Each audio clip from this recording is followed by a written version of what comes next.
आज दिनांक 19/11/2024. आज आपण आणखी काही स्तोत्र मंत्राचा रोगावर कशी मात करता येते पाहणार आहोत. सर्वांना नमस्कार. तर रामरक्षा स्तोत्र प्रत्येक घरी नेहमी म्हटले जात होते, पण आजकाल कुठे म्हटले जाते कुठे नाही हे काही जरा प्रमाण 90% कमी झालेले आहे. तर रामरक्षा स्तोत्राच्या नित्यपठणामुळे पाठकाच्या शरीराभोवती एक अदृश्य व अभेद्य कवच निर्माण होते. आता हे शक्य आहे का, हे खरं आहे का असे म्हणणारे भरपूर लोक आहेत. शंकेखोर जेवढे जास्त आहेत तेवढेच श्रद्धावान माणसाची संख्याही जास्त आहे. म्हणजे जेवढे लोक शंका घेतील त्यापेक्षा जास्त लोक हे श्रद्धावान सुद्धा आहेत. तर रामरक्षा स्तोत्राचे भरपूर फायदे आहेत. त्यानंतर मारुती हनुमान यामध्ये हनुमान चालिसा जी मी शुद्ध स्वरूपात छापलेली आहे. तर आता हे मी जे सांगतो त्याला काही पुरावे आहेत काय, काही खरंच काही याला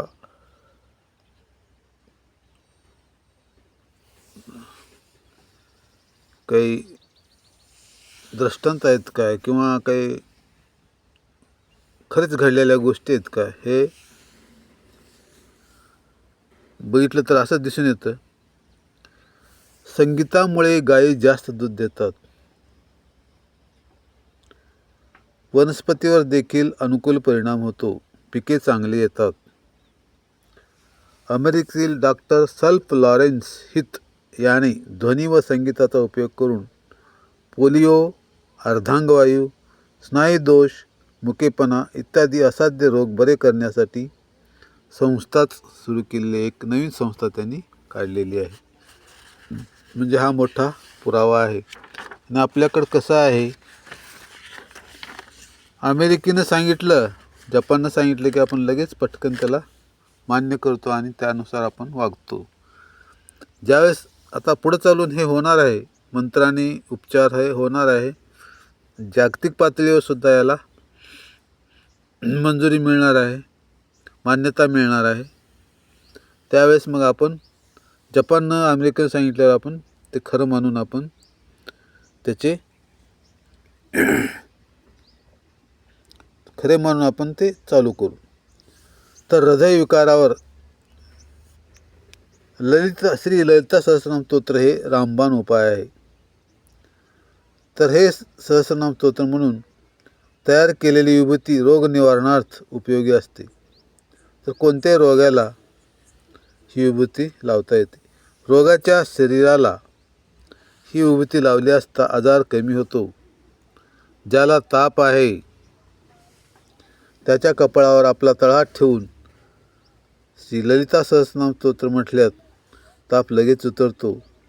सहस्रनाम स्तोत्राचा एक पाठ करून अविमंत्रित तूप खायला दिल्यास निसंतान स्त्रीलाही संतती होते. आणि हृदयविकारासाठी आपण मागं पाहिलेलंच आहे एका व्हिडिओमध्ये की श्री सूर्याष्टक ही वाचता येते. सूर्याष्टक ही महत्त्वाचे आहे. आता कफ नाशासाठी श्री हनुमान स्तवन रामदासांनी जे भीमरूपी स्तोत्र म्हटलेले आहे ते सुद्धा उपयोगी आहे.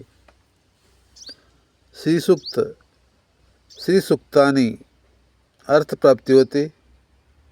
देवीचे पूजन जर करत असलो आपण तर त्याला श्रीसूक्त हे महत्त्वाचं आहे. तर शिक्षण कसे हवे, शील संवर्धन करणारे तेच सुशिक्षण होय. तक्तेन भुजिया म्हणजे काय, प्रथम द्या व मगच खा, ह्यात विश्वशांतीचे बीज आहेत. कोणता समाजवाद इतका व्यापक आहे हे मला सांगा. कुठंच असा सहवाद नाही, प्रथम द्या आणि मगच खा. मुलांना केवळ विद्वान करण्यापेक्षा गुणवान करणे हे ध्येय असावे. आजच्या शाळेमध्ये काय झाले, फक्त मुलांना विद्वान बनवलं जातं, तर तिचं काही